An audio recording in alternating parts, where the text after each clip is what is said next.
Kafka को first division में transfer कर दिया गया है, पर गैन उसके बदले में काजू नंबर 8 का हथियार चाहता है, जिस वजह से काफका ने यह वादा किया है कि वो बिना वेपन बने उनके काम आ सकता है। तो क्या अब काफका अपनी बात को प्रूव कर पाएगा या फिर गैन उसे एक वेपन में कन्वर्ट करके रहेगा? तो चलिए देखते हैं कि आगे क्या होता है। तब यहाँ पूरे शहर में सबको भूकंप महसूस होने लगता है और बिल्डिंग टूटनी स्टार्ट हो जाती है, पर किसी को भी कुछ समझ नहीं आ रहा होता। तब सभी लोग नोटिस करते हैं कि शहर के बीचों बीच एक बहुत बड़ा गड्ढा बन चुका है और उसके अंदर से बहुत सारे काजूस बाहर आने स्टार्ट हो जाते हैं, जिस वजह से पूरे शहर में भगदड़ मच जाती है। तब यहाँ दूसरी तरफ फर्स्ट डिवीजन की ट्रेनिंग चल रही होती है और सभी लोग बहुत बुरी तरह थक चुके होते हैं। पर काफ का एक्स्ट्रा ट्रेनिंग कर रहा होता है, क्योंकि उसे वहां पर रहने के लिए किसी भी तरह अपनी वर्दीनेस को प्रूव करना होगा, नहीं तो उसे मार दिया जाएगा। तब की कोरुक फर्स्ट डिवीजन के कैप्टन के पास चली जाती है ताकि वह उसे पर्सनल लेसन देके ट्रेनिंग करवा सके और वो और भी ज्यादा ताकतवर हो सके। तब वो जैसे ही गैन के कमरे में जाती है, वैसे ही गैन पहले ही उसके आगे झुक जाता है कि कोरू, प्लीज मुझे पैसे दे दो। पता नहीं कैसे, पर मेरे अकाउंट में से सारे पैसे गायब हो चुके हैं। क्या तुम बकवास कर रहे हो? एक बार पीछे देखो, तुमने कितने सारे बॉक्सेस को अनऑर्डर कर रखा है और तुम्हें शर्म नहीं आ रही अपने साथी से ऐसे पैसे मांगते हुए? प्लीज मेरे साथ ऐसा मत करो, चुप करो और मुझे ट्रेन करो। तब वहां पर काजू का अलर्ट बजने लगता है, जिस वजह से फर्स्ट डिवीजन को काइजू के साथ निपटने के लिए बुलाया जाता है और वह सभी लोग इसके लिए तैयार हो जाते हैं। पर गैन को बहुत ज्यादा गुस्सा आ रहा होता है, क्योंकि वो काइजू की वजह से कि कोरू से पैसे नहीं मांग पाया होता है। तब यहाँ सभी लोग काजू से बचने के लिए शेल्टर की तरफ भाग रहे होते हैं, पर शेल्टर्स बहुत जल्दी फुल होने लगते हैं, जिस वजह से कुछ लोगों को रास्ते को बदल कर जाना पड़ता है और इसी वजह से यहाँ पर एक छोटी लड़की को चोट आ गई होती है। भाई, मुझे डर लग रहा है। चिंता मत करो, फर्स्ट डिवीजन रास्ते में ही होगी और मुझे पूरा यकीन है कि गैन बहुत जल्दी इन काइजूस को हरा देगा। तभी एक काजू वहां पर आ जाता है, जिस वजह से वो बच्चा अपनी बहन को बचाने के लिए उस काजू के सामने आ जाता है और उसे पूरा भरोसा होता है कि गैन आकर उसे बचा लेगा। तब वो काइजू जैसे उसे खाने वाला होता है, वैसे ही गैन आकर उस काइजू को मार देता है, जिसे देखकर वो बच्चे हैरान हो जाते हैं।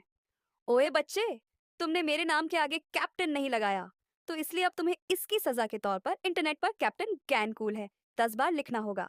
तब कुछ सोल्जर्स उन बच्चों को सेफ्टी जोन्स की तरफ ले जाते हैं और फर्स्ट डिवीजन के प्लेटून लीडर अपनी अपनी स्क्वाड को लेकर अलग अलग जगहों पर काइजूस को डिस्ट्रॉय करने चले जाते हैं।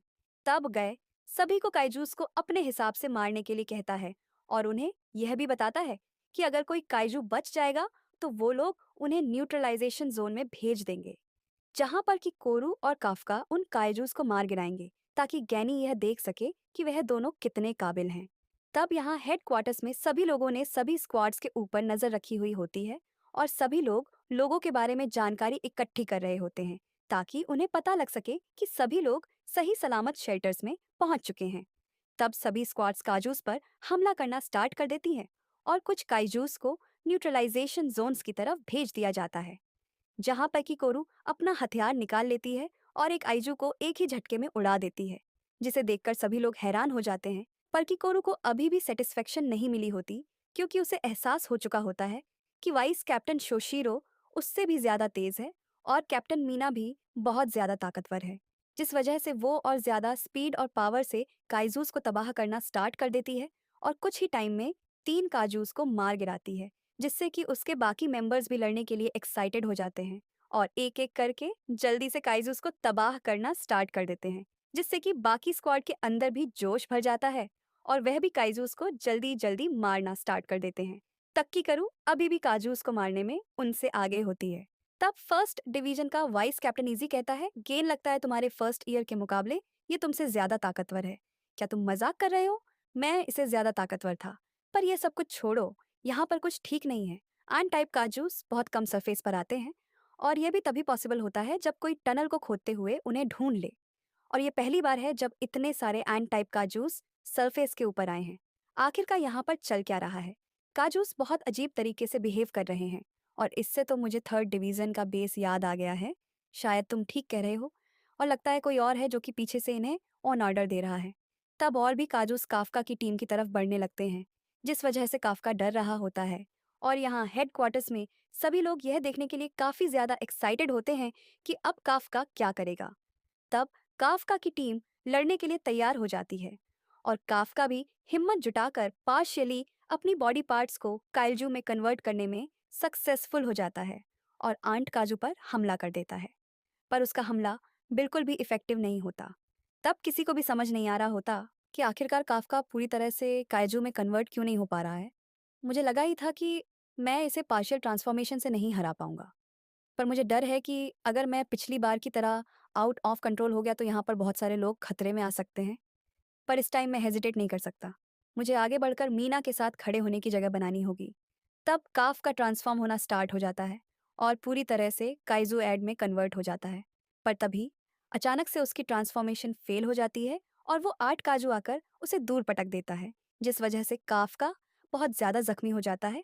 और यहाँ पर सभी लोग यह देखकर काफ़ी ज़्यादा हैरान हो रहे होते हैं कि काफ का ट्रांसफॉर्म नहीं हो पाया, जिसके बारे में वो सभी लोगों को बता देते हैं। तब अचानक से जिस जगह पर काफका की टीम होती है, वहीं पर उन्हें एक न्यू काजू के होने की रीडिंग मिलने लगती है, जो कि काइजू नंबर 8 की तरह ही ताकतवर होता है। तब काफका के नीचे की जमीन टूट जाती है और उसमें से एक आर्ट काजू बाहर आ जाता है, जिससे असल में काइजू नंबर 9 कंट्रोल कर रहा होता है। और सभी लोग यह देखकर बहुत ज्यादा हैरान हो जाते हैं। तब काजू नंबर 9 कहता है, मैं तो यहाँ पर इसलिए आया था क्योंकि मुझे यहाँ पर काइजू नंबर 8 महसूस हुआ था, पर वो तो यहाँ पर है ही नहीं। पर एक सेकंड, कहीं तुम तो काजू नंबर 8 तो नहीं हो? चलो, फिर तुम्हें जरा सा चेक किया जाए। और काफका के ऊपर हमला कर देता है, जिससे कि काफका का बाजू डैमेज हो जाता है। तब काफका खुद को बचाने के लिए फिर से काजू नंबर 8 पे ट्रांसफॉर्म होने लगता है, पर इस बार फिर से वो ट्रांसफॉर्मेशन फेल हो जाती है। तब ज्ञानी ये डिसाइड करता है कि वो काइजू नंबर 8 की मदद करने जाएगा, पर तभी उसके सामने एक और 8 काजू आ जाता है, जिसे फिर से काइजू नंबर 9 कंट्रोल कर रहा होता है। और सभी लोगों को वहां पर दो काइजू नंबर 9 के होने के सिग्नल मिलने लगते हैं, जिस वजह से सभी लोग हैरान हो जाते हैं। तब मरे हुए काइजूज भी एक साथ मर्ज होना स्टार्ट हो जाते हैं, जिस वजह से फिर से उनके दुश्मन बढ़ने लगते हैं। और हेडक्वार्टर्स को एहसास हो जाता है कि ये हमला थर्ड डिवीजन पर हुए हमले से भी ज्यादा बड़ा है। तब गैस सोचता है, काचू नंबर 9 ने आके तो सारी लड़ाई को बदल ही दिया, तो ये है इसकी पावर।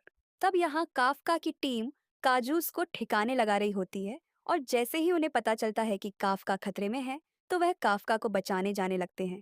पर काजू नंबर 9 उन पर हमला करके उन्हें मार गिराता है और यह डिसाइड करता है कि अब वो काजू नंबर 8 को मारकर उसकी पावर को हासिल कर लेगा, जिस वजह से वह काफका पर हमला कर देता है। और काफका उसके हमले से बचने में कामयाब हो जाता है और उसे बस छोटी सी चोट ही आती है।